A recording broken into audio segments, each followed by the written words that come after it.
Cette émission est une production de la télévision régionale des Moulins. Avec la collaboration de la Chambre de commerce et d'industrie Les Moulins.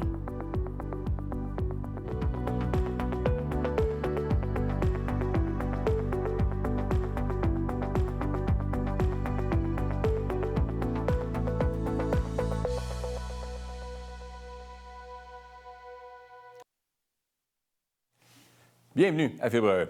Je reçois aujourd'hui Daniel Janotte, qui est propriétaire et obtient une ordonnance à Terrebonne. Il poursuit une histoire familiale commencée en 1958. J'ai bien dit 1958.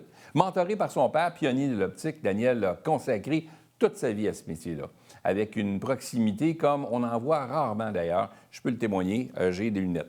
Donc, on va parler de son parcours, de sa famille, de son engagement, sa vision également pour l'avenir de son commerce. Daniel, bienvenue à Fébreux. Bonjour. Je suis content, on est amis dans la vie, on se connaît bien. Je suis content, ça fait longtemps que je voulais que tu viennes nous raconter l'histoire parce que, tu sais, on parle beaucoup de reprenariat au Québec. Il y a beaucoup d'entreprises qui cherchent des repreneurs. On n'en trouve pas. Les entreprises ont des belles entreprises florissantes. Puis on a tendance à partir des entreprises, puis c'est ce qu'on veut stimuler avec Fébreux, de se lancer comme entrepreneur. Sauf que il faut penser aussi qu'il y a des entreprises qui existent, puis qu'on pourrait reprendre le flambeau de cette entreprise-là, puis plutôt que de repartir à zéro, puis d'attirer des gens vers le commerce, bien, les gens rentreraient déjà tout de suite parce qu'ils sont habitués d'aller dans ce commerce-là. Puis de faire, justement, poursuivre cette flamme-là là, qui a été allumée par quelqu'un d'autre avant.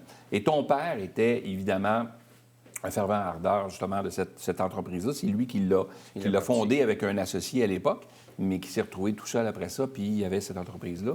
Donc, dis-moi, Daniel, qu'est-ce qui fait que toi, de ton côté, tu as eu le penchant pour l'optique? Bien, tout jeune, mon père avait un bureau sur la rue Fleury. OK. Puis nous autres, on demeurait au-dessus. Fait que je passais mon temps à descendre en bas, puis je me tenais dans le laboratoire, puis j'écoutais ce qui se disait dans le bureau, puis ça me passionnait déjà. C'est drôle, pareil. Ouais. Dès ton jeune âge, tu savais que ça te passionnait puis que tu aimais ce que ton père faisait. Oui. Puis ça n'a jamais changé, ça n'a jamais bronché. Tu n'as jamais voulu être pompier, toi, là. Tu n'as jamais... Non, j'avais juste C'était ça en clair, tête. là. Oui. C'était clair que c'est ce que tu souhaitais faire. Oui. Fait que là, arrive que tu vas aux études, bien évidemment, tu réussis, tu obtiens ton diplôme là, comme opticien d'ordonnance. Oui. Et là, tu travailles pour ton père, mais également pour l'associé de ton père. Oui. Il y avait son bureau de Saint-Jérôme. Fait que je travaillais aux deux places. Aux deux places, Ouais. là. Et là, est arrivé que cet associé-là, a gardé son bureau à Saint-Jérôme. Ton père s'est retrouvé seul avec le bureau de Terrebonne. Oui, parce qu'il voulait agrandir son bureau là-bas, puis il voulait avoir du cash flow. Fait qu'il a vendu ses parts à mon père. OK. Et là, toi, tu es arrivé et tu as proposé à ton père. C'est ton père qui te l'a proposé ou comment c'est arrivé, tout ça? Bien, c'est sûr qu'une fois que je suis rendu opticien, c'était clair qu'éventuellement, je prenais la relève. OK. Donc, ça s'est précipité parce que, avec sa maladie, la SLA.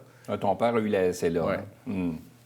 Alors, à un moment donné, il ne travaillait plus comme opticien. Il venait faire un petit peu de laboratoire, mais il a fallu arrêter même ça à un moment Fait que donné. par la force des choses, indirectement, même si tu étais prédestiné à reprendre le business, ça s'est précipité un peu à cause de cette situation-là, Oui. de la maladie. Est-ce que tu sentais que tu étais prêt, malgré que c'était déjà écrit un peu où est-ce qu'on s'en allait? Est-ce que tu te sentais prêt à ce Bien, moment-là? ça faisait déjà 8 ans que je travaillais avec, donc j'avais déjà ma Tu routine. connaissais bien Ben oui. l'entreprise, tu savais où tu t'en allais, puis... Sauf que j'ai acheté pendant la récession. Dans les début des années 90, où les taux d'intérêt étaient quand même élevés, là. Oui. Pas évident, là. Non, ça, c'était comme un départ assez serré, là. Oui, hein? Oui. Oui, parce que là, les paiements viennent vite, les mensualités arrivent rapidement. Quand on reprend une business comme ça, on ne connaît pas tout non plus dans l'entrepreneuriat. Là, Heureusement que la clientèle était déjà établie. Ça Ouais. amoindrissait un peu, Ouais. mais quand même. Oui, c'est pas toujours évident. Hein? Donc là, les années passent. Tu te retrouves aujourd'hui, 36 ans plus tard. Ouais. Quand même, les années passent rapidement. Là. C'est incroyable. Et là, tu as eu ta vie personnelle dans tout ça, évidemment, où tu as eu 2 garçons, Oui. dont un a un handicap, qui Ouais. fait qu'il fallait que tu t'occupes aussi et tu continues encore aujourd'hui. Là. Oui, on l'a toujours à la maison, celui-là. Puis il faut... Bon, des fois, c'est des rendez-vous de médecin, hôpital, toutes sortes de choses. Tu sais. Un simple soin dentaire, il faut aller à l'hôpital, ils l'endorment, puis ils font les soins. Ah oui, Alors, OK. c'est pour toutes sortes de choses comme ça, c'est le processus à faire. OK, fait que c'est pas toujours évident. Là. Ça demande du temps, ça demande de la compréhension. Puis le fait d'être propriétaire de l'entreprise te permet d'avoir cette liberté-là, de choisir les horaires que tu prends. Bien, c'est sûr qu'il faut que j'ajuste les rendez-vous en conséquence quand il y a quelque chose comme ça. Ouais. Ma femme s'occupe beaucoup du quotidien, mais quand c'est des rendez-vous comme à l'hôpital comme ça, c'est moins sa zone de confort, fait que c'est moi qui fais cette portion-là à ce moment-là. OK, fait que tu t'arranges là, pour... c'est pas toujours évident. Fait que, donc, le pallier avec le côté personnel et le côté professionnel, toi, de ton côté, est-ce que tu as emmené une dimension différente de ce que ton père faisait dans l'entreprise? C'est-à-dire que tu as emmené ta vision à toi, sans faire de jeu de mots, là? Oui, j'ai changé certaines choses. J'ai misé beaucoup sur le service après-vente. Mon père donnait un bon service, mais moi, je voulais pas juste en donner un, je voulais qu'il soit évident. Donc, tu sais, j'invite les gens à revenir aux saisons. Je fais l'inspection de lunettes. Il n'y a pas de frais pour ça. C'est ma façon de dire, je suis là, même après la vente, tu sais. Oui, oui. Alors, les gens reviennent, puis ils sont en confiance. Et dirais-tu que cette approche-là que tu as avec les clients t'a permis de solidifier des relations qui fait que ces gens-là, ça l'a comme cristallisé un peu leur ils vont pas vraiment ailleurs parce qu'ils savent que le service qu'ils obtiennent chez vous, ils n'auront pas ailleurs, ou du moins... Clientèle fidèle, oui. Oui, c'est ça. Qui me font confiance. Tu sais, quand j'arrive, je veux leur proposer des choses. Je leur dis ça, vous n'avez pas besoin, ça, vous n'avez besoin. Des fois, les gens me disent, regarde, écris ce que tu penses qui est bon pour moi. Ouais. Ils vont jusque-là comme confiance. Te font confiance. Ouais. Au même titre que s'ils n'en ont pas besoin, tu leur vendras pas quelque chose qu'ils n'ont pas besoin. Exactement. Donc, ça a fait ta renommée, ça a fait ta réputation. Dis-moi, Daniel, quand tu as parti tout ça, là, bon, tu me parlais de financement tantôt qui était un peu plus ardu parce qu'en début des années 90, les taux étaient importants. On était en période de récession à ce moment-là. Tu as pallié tout ça, tu as passé à travers tout ça. Qu'est-ce que tu as trouvé le plus difficile de reprendre justement le flambeau comme ça? Tu as retrouvé ça à bord, là, puis de gérer l'entreprise? Bien, c'est que j'avais fait plusieurs choses en même temps. C'est-à-dire que j'avais acquis une maison. J'ai... après ça, un peu plus tard, j'ai acheté un chalet. Puis là, pouf, c'est le commerce qu'il faut que j'achète. Fait que j'avais eu beaucoup de choses en même temps. Alors, le commerce, c'était pas si mal parce qu'il m'a financé, fait que ça a aidé. Mais j'avais quand même tout le reste qui me coûtait très cher. Oui, ouais. À l'époque. Oui. Ouais. Ouais. Est-ce que tu crois que, tu sais, quand les gens regardent ça puis ils se disent, bon, mais tu sais, il y avait le business à son père, fait qu'il a pu reprendre ça, fait qu'il a eu ça facile, tu sais. C'est pas vrai, là. Dans la réalité, il a fallu que tu te débourses, il a fallu que tu achètes, il a fallu que tu mettes, tu sais, des sommes, là, quand même, ou même emprunter puis que tu puisses rembourser. Ça n'a pas été une partie de plaisir au départ, là, je veux dire. Non, il y avait un côté rushant un petit peu à tout établir les bases, là. Mais je me plains quand même pas. Le fait d'avoir déjà une clientèle qui était là, assidue, là. Si je compare à ceux qui veulent ouvrir dans notre domaine aujourd'hui, ça, c'est pas évident. Donc, le reprenariat qu'on parlait tantôt, c'est une chose qui est de plus en plus fréquente. Ça sera mon prochain défi, éventuellement. Bien, je m'en allais là. Tu sais, on parle de reprenariat, on parle de 36 ans déjà, les années passent. C'est quoi la suite pour Daniel? Est-ce que tu as l'intention de te retirer éventuellement? As-tu l'intention de prendre ça un petit peu plus calme? Puis, Bien, je veux sécuriser en vendant pour, s'il m'arrive de quoi un jour, bien, les titres seront clairs. Hein? Oui. Alors, je veux vendre à quelqu'un qui est intéressé à ce que je sois là, parce que d'abord, premièrement, le commerce vaut plus cher si je suis là. Oui. Puis moi, j'ai pas le goût d'arrêter. J'aime ça.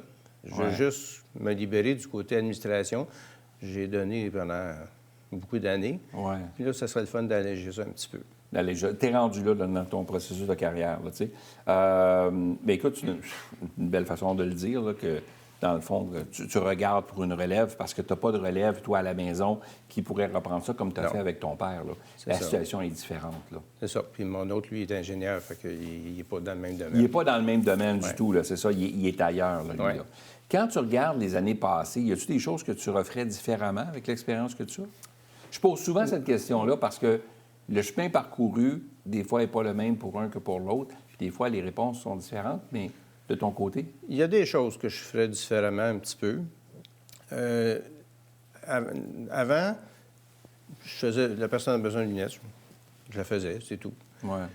Aujourd'hui, bien, si je vois qu'il y aurait quelque chose qui aurait vraiment un besoin pour la personne, comme, mettons, une lunette d'ordinateur, bien, bien, j'ose l'offrir. Après ça, ils ont le choix de la prendre ou pas, mais je ne mets pas de pression. Mais je n'étais pas porté à offrir ces choses-là dans le temps.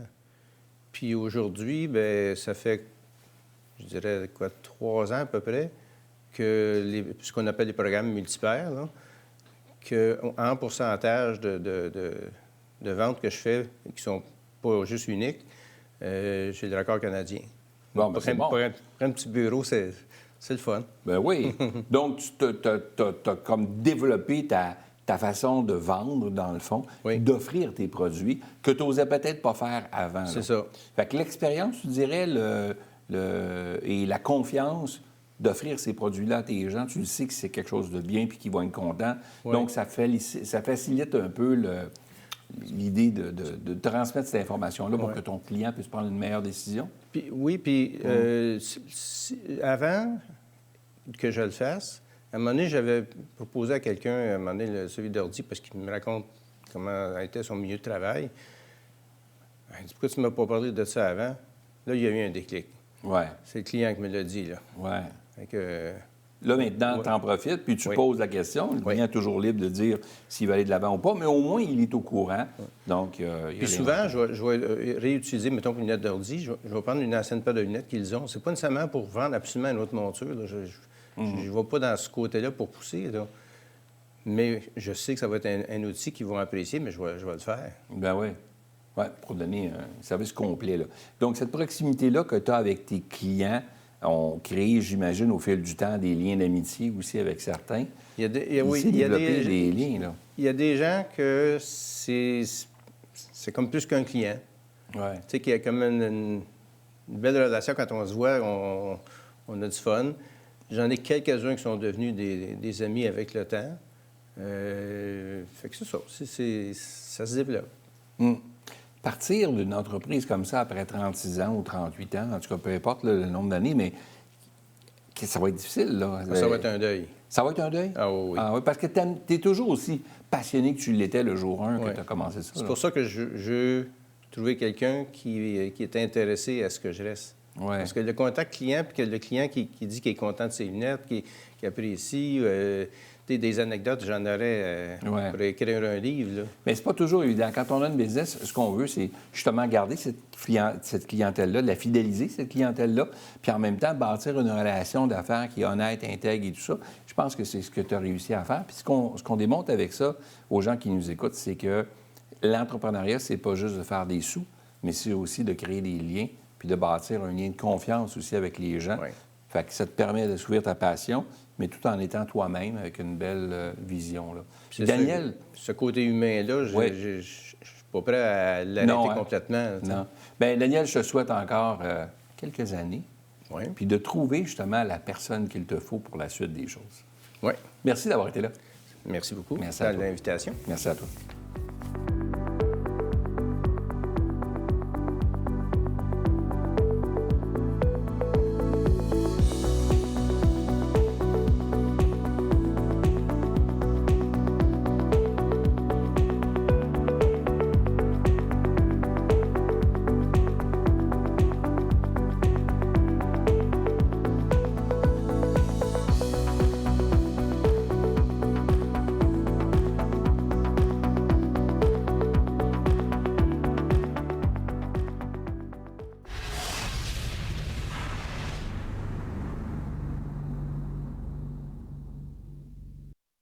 Cette émission est une production de la télévision régionale des Moulins.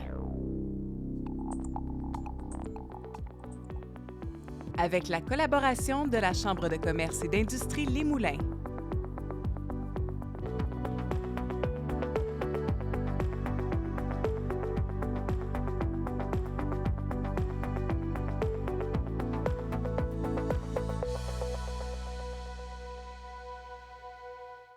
Bienvenue à Fibre Extra.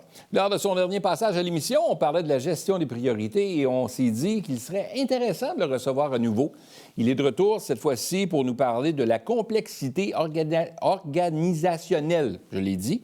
Il est vrai que par moment, on peut facilement s'y perdre dans une organisation et que parfois les choix s'avèrent plus complexes qu'on pense. Alors, afin d'en comprendre davantage sur le sujet, on en parle avec notre spécialiste de retour à l'émission, François Lavallée, biologiste moléculaire de formation, mais qui applique aujourd'hui les principes de la biologie au monde des organisations afin de mieux comprendre et valoriser le potentiel humain au sein des entreprises. C'est assez beau, ça. François, C'est très beau. de retour avec nous, Hey, avec ton mot que tu essaies de me faire dire qui est organisationnel, je ben l'ai, oui, là. exactement. Donc, la complexité Dans les organisations. dans l'organisation, c'est ça que ça veut dire. Oui. Explique-moi un peu ce que tu veux dire. Bien, je pense que quand les organisations commencent à grandir, puis quand on dit grandir, là, quand on est rendu à 10, 12 employés, on se rend compte qu'on n'est plus juste entrepreneur, il faut être aussi gestionnaire. Et là, c'est toute cette complexité-là qu'on essaie de gérer. Le problème, c'est qu'on a appris à gérer ça comme une montre. Dans une montre, il y a des morceaux, tu as juste les morceaux, puis ça va bien. C'est fini. Fait que tu as une espèce de gestionnaire, mécanicien, tu répares les pannes, ça va bien. Les gens ne sont pas comme ça. Les gens, c'est plus comme des grenouilles. As-tu déjà vu une grenouille sauter? Oui. Ça saute n'importe où. Ça, tu as appris ça dans tes cours de biologie. Oui, c'est ça. OK. Puis une grenouille, c'est ce que là- tu as retenu de tes cours de biologie. puis t'as là- Entre OK, autres, c'est correct. entre autres. OK. C'est pour ça que je suis sauté. OK. Je suis sauté un petit Tu peu. sauté un peu aujourd'hui. OK, Mais c'est bon. une grenouille, là, on aura beau dire, bon, elle est en ligne droite, tu lui donnes une petite poussée par en arrière, elle va sauter en ligne droite. Pas nécessairement. Si elle voit une mouche passer, elle se promène puis elle s'en va d'un côté. Les gens, c'est un peu comme ça. Tu as beau dire, hey, il faut que tu fasses ça comme ça. Bien, la personne va le faire de la meilleure façon possible, mais si elle pense à d'autres choses, elle va se tasser d'un bord, se tasser de l'autre. Alors, quand Frédéric Taylor a développé ce qu'on appelle le taylorisme, uniformiser les pratiques, toi, tu fais ça, tu ne poses pas de questions, bien, les gens ont commencé à être très, très efficaces et de moins en moins humains. Et là, les gestionnaires ont commencé à gérer les entreprises comme des machines. C'est la vision mécanique des entreprises. Aujourd'hui, on a des affaires qui nous arrivent qui s'appellent la génération Y, la génération Z, qui ont une éthique de travail qui est complètement différente. Puis des gens de notre âge, c'est pas pour dire qu'on est vieux, c'est pas ça que je dis, mais on a une vision Merci du de le travail. préciser. Mais on a une vision de ce que c'est que le travail puis les efforts qui est différente des jeunes. Sauf que c'est eux autres qui vont payer nos pensions puis qui vont travailler pour qu'on soit capable d'aller au CHSLD dans des conditions décentes. Si on s'en occupe pas, qu'est-ce qui va arriver? Et puis là, on a l'AI qui arrive, les intelligences artificielles. Oh my God! Qu'est-ce qu'on va faire? Là, on vit dans un monde, on dit qu'il est VICA. Il est volatile, il est incertain, il est complexe et ambigu. Qu'est-ce que ça crée, ça? C'est que le gestionnaire qui est habitué de travailler comme s'il gérait une montre à réparer, soudainement, il y a plein de paramètres différents qui arrivent, et là, on n'est plus capable de bien gérer. L'employé qui appelle, qui dit « je ne rentre pas un matin parce que je ne file pas », OK, une fois de temps en temps, c'est pas pire. Trop souvent, ça ne marche pas. Puis ce qu'on a vécu pendant la pandémie, ça a démontré que si on continue à gérer les entreprises comme si c'était juste du compliqué avec des procédures et de la bureaucratie, ça ne marche pas. OK. Comment on fait pour la gérer, cette complexité-là? C'est une très bonne question, puis la réponse est un petit peu plate, mais on ne peut pas gérer la complexité. Je t'avais averti que c'est un peu plate. Non, non. On peut se préparer à la complexité. On peut s'organiser pour la complexité. Mais on ne gère pas la complexité. C'est comme dire, moi, je vais gérer ma forêt. Et ce que les gens font quand ils font du reboisement, c'est que c'est tout le temps la même sorte d'arbres, en rangée en ligne droite. Ça a l'air de quoi une forêt comme ça? Ça a l'air bizarre. Ça fait que les arbres entre eux, ils ne s'aident pas, il n'y a pas de symbiose. Ça fait qu'on n'a pas pensé, par exemple, aux champignons qui travaillent avec les racines des arbres. Ça, c'est une gestion complexe. Puis tout le monde est capable de voir qu'est-ce que c'est que la complexité. Quand on se promène dans le bois, qu'est-ce qui fait qu'on aime ça? C'est que ça a l'air un peu chaotique, fouillé, mais ça pousse. À l'inverse, une monoculture, c'est laid. Dirais-tu que les organisations sont plus en monoculture? Oh, définitivement. On suit nos procédures, on suit nos réunions. C'est toute la faute de M. Taylor, ça? Excusez, M. Taylor a beaucoup contribué à uniformiser les pratiques, à déshumaniser les organisations, tellement que quelques années plus tard, il y a des consultants qui ont commencé à dire « Hey, ça marche pas, on n'est pas des machines ». Déjà, quelques années plus tard, dans les années 20, il y avait de plus en plus de consultants qui disaient « Un instant, il faut qu'on réfléchisse à nos choses. Si on devient juste bureaucratique, ça marche pas ». La bureaucratie, ça marchait pour les Romains. Quand ils ont parti leur empire, qui était disséminé partout à travers le monde, il y avait besoin d'une façon de gérer ça de façon systématique. Aujourd'hui, as-tu déjà essayé d'appeler au ministère du Revenu puis avoir une réponse rapide et non ambiguë? Et c'est ça. On est tellement bureaucratique, on est tellement, j'appelle ça de la cocher-witte. Tu coches. Si tu peux pas cocher, tu n'as pas de réponse. La vraie vie, c'est pas comme ça. En fait, c'est comme si toi, tu suivais une procédure quand tu allais mettre de l'essence dans ton réservoir d'auto. Est-ce que tu appelles ta femme avant pour lui demander la permission? Non. C'est ça. Est-ce que ta femme t'appelle avant de remplir? Non, en fait, je l'appelle pas, mais en toute transparence, elle me l'écrit sur un petit papier. Oui, c'est ça. Voici comment faire. Chaque couple a son système. Mais l'idée, c'est qu'on prend des décisions en continu. On est habitué de gérer la complexité. Si tu as des enfants, tu sais à quel point c'est pas tout pareil. C'est clair. Mais dans nos organisations, on essaye de tout faire de la même façon. Et là, on a des générations montantes qui ne veulent plus travailler comme ça. Alors, qu'est-ce qu'on fait? Bien, on doit commencer à consulter davantage. Ça ne veut pas dire que c'est plus légitime. Mais attends, là, quand tu dis consulter, on consulte des coachs externes pour nous aider dans cette complexité-là, ou on rencontre nos gens, on consulte nos gens? Mais c'est nos gens. Nos gens. C'est nos gens. Honnêtement... Puis quand on les consulte, c'est non pas pour que ces gens-là se sentent comme des robots puis qui font le A, le B, le C, mais qui sont des êtres humains à part entière, qui contribuent à l'évolution de l'entreprise. Exactement. Donc, on les inclut dans nos prises de décision, dans notre... Oui, on consulte. On consulte. Ça c'est intéressant. C'est que oui, il faut savoir qu'est-ce qui se passe. Oui, je veux savoir, Jean-Pierre, est-ce que tu as une meilleure solution pour gérer la ligne 6? Oui. Maintenant, c'est moi qui décide quand même. La légitimité managériale n'est pas mise en doute. Le gestionnaire doit faire preuve d'humilité, doit être assez ouvert, être assez curieux de voir des alternatives, puis ensuite de dire, bien, je vais consulter les gens, on veut trouver la meilleure solution. Ultimement, la décision, c'est encore lui. C'est encore lui, le patron. Sauf que le patron ultime dans une organisation, puis là, je reviens à mes concepts de biologie organisationnelle, ce que j'appelle la loi zéro d'une organisation, c'est la mission. La mission, c'est l'ADN ultime. Si ce qu'on fait ne contribue pas à la mission, il faut se poser la question. Alors moi, j'ai développé des lois de la biologie organisationnelle qui marchent avec les concepts de complexité. La loi numéro 1, c'est interagir pour réussir. Il faut se poser des questions. Il faut jaser entre nous. La loi numéro 2, c'est développer l'autonomie. Alors, si la loi numéro 1, c'est comme les synapses du cerveau, plus tu en as, mieux c'est. La loi numéro 2, c'est comme le réflexe musculaire. Tu dois être capable de décider seul. Si tu ne peux pas décider seul sur rien, tout arrête. Puis la troisième loi, c'est apprendre pour grandir. Ou, pour prendre des concepts de biologie, digérer ce qu'on vient de vivre, ce qu'on vient de voir, pour ensuite évoluer. Toujours avec la loi zéro, qui est l'ADN de la mission. Mais quand tu n'as jamais fait ça, puis là, les gens nous écoutent, puis ils se disent, bon moi, je suis en entreprise, j'ai jamais fait ça, là, tu sais.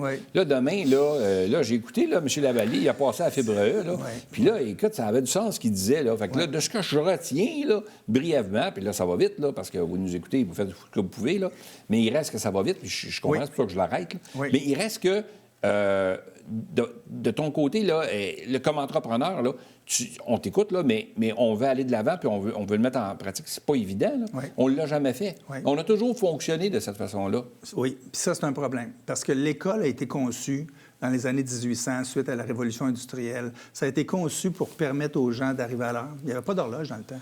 Fait que là, le concept de ponctualité, le concept de t'obéis le patron, le concept de tu poses pas trop de questions, le concept de tu répètes sans arrêt, tu sais, les tables de multiplication. Ça, c'est l'école industrielle. En fait, ce qu'on faisait, c'est qu'on générait, c'était comme une industrie, puis on fabriquait des travailleurs qui allaient dans l'industrie. Sauf que là, on a commencé à augmenter l'éducation de tout le monde à partir des années 50 à travers la planète. Les gens veulent plus que répéter la même chose. Fait que là, il faut redéfinir qu'est-ce que c'est que l'éducation, les valeurs citoyennes, ces choses-là, et aussi les concepts de complexité. Comment se préparer à la complexité? Comment vivre dans un environnement qui est toujours en évolution, où il n'y a pas de méthode 100 % garantie. On aimerait ça, avoir des méthodes 100 % garanties. Tu mets un robot. Oui, mais en même temps, y a-t-il moyen de réfléchir à ce qui se passe pour vrai, interagir ensemble pour évoluer ensemble? C'est vraiment ça, l'idée de la complexité. Puis, dans la réalité, là, c'est être curieux. Un gestionnaire, là, il faut qu'il soit curieux. Regardez s'il y a des alternatives. Puis quand il voit des choses intéressantes, il faut qu'il développe sa conviction à parler aux gens et dire « Écoutez, on devrait essayer ça ». Donc, le rôle d'influenceur. Puis finalement, le courage de le mettre en application. Mais surtout, ce qu'il faut, c'est passer d'être un mécanicien, à un jardinier. Le mécanicien répare des pannes, le jardinier prend soin de sa culture. C'est très différent. Dans le fond, le gestionnaire devient un enzyme. Un enzyme, c'est un catalyseur. Un enzyme, c'est une molécule qui accélère les réactions. Donc, le rôle du gestionnaire, c'est de faciliter les processus, pas d'empêcher les gens de travailler. Faciliter le travail. Donc, la culture d'entreprise, je t'écoute là, la culture d'entreprise est importante pour faciliter, en fait, je dirais, pour emmener l'entreprise vers sa mission. C'est ça. Ultimement, c'est ça. C'est difficile comme entrepreneur. On dit, c'est Il moi faut le que ça boss. change ta culture d'entreprise. Ben, Parce que la culture d'entreprise que beaucoup d'entreprises ont encore aujourd'hui, où les gens sortent de là, puis ils disent « Ah, mon patron m'a demandé ça, puis je me sens pas motivé, je sens pas... J'ai l'impression de faire toujours la même chose. Ouais. Tu sais, à un moment donné, les gens vont ailleurs parce qu'ils semblent avoir fait le tour du jardin, Ouais. hein, mais ils n'ont pas eu d'autres responsabilités, on leur a pas confié rien, on leur Exact. demande pas leur avis. Exact. Et des fois, on peut être surpris, puis on peut avoir d'excellentes idées autour de la table. C'est ça. En même notre équipe, C'est ça. qui nous fait évoluer plus rapidement et C'est ça. peut-être prendre une meilleure décision parce qu'on est mieux orienté, mieux C'est ça. structuré. C'est ça. un peu ça? C'est en plein ça. Puis c'est pour ça que je dis que le patron ultime, c'est difficile à prendre comme entrepreneur de dire c'est pas moi le boss. Oui, c'est toi le boss, mais pourquoi tu as fait ça? Ta raison d'être en arrière de ton entreprise, c'est quoi? C'est pas faire juste de l'argent. Oui, on va faire de l'argent, mais ça, c'est un effet secondaire. On a besoin de l'argent comme on respire. On ne pense pas à respirer tout le temps. C'est pas normal de penser juste à faire de l'argent. Les gens partent des entreprises parce qu'ils ont une mission. Que ce soit un produit qui aide les gens, que ce soit un processus qui va faire que les gens sont plus en Ils ont la santé. passion aussi. C'est ça, mais C'est ça, la c'est passion ça qui qu'il faut les aller habite chercher. par rapport à ce produit-là, puis ils veulent en faire partager à d'autres. C'est leur mission. Ouais, la résultante va leur amener des Exactement. revenus. Mais la mission, c'est ça qui devrait driver tout le monde. Si ce qui drive un employé, c'est son chèque de paye seulement, puis qu'il ne sait pas pourquoi il fait les choses, puis mon boss m'a dit de tasser ça de même, personne qui veut ça. Mais si on sait qu'en tassant, il y a plus d'espace ici pour passer, on fait comme « Ah, je viens de comprendre pourquoi je dois tasser mon verre. » Alors, c'est la mission.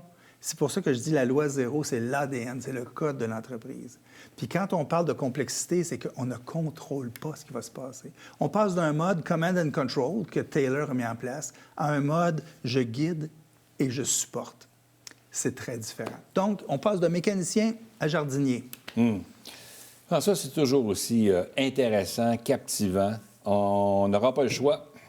Faut On que va je obligé de te revienne. réinviter. Et- Ben oui, avec un autre sujet palpitant, parce que ça aide nos entrepreneurs. Puis c'est un peu l'idée de Fibre Extra. Oui. C'est d'aider les gens, justement, à développer davantage d'outils pour être capable de pouvoir aller de l'avant là, dans leur entreprise, puis d'assurer une certaine forme de pérennité aussi dans tout ça. Là. Ça me ferait plaisir Donc, ce de qu'on revenir. retient aujourd'hui, c'est la passion de l'entrepreneur, la mission et, bien sûr, de changer cette culture d'entreprise-là. François, merci d'avoir été là. Merci à toi. Merci.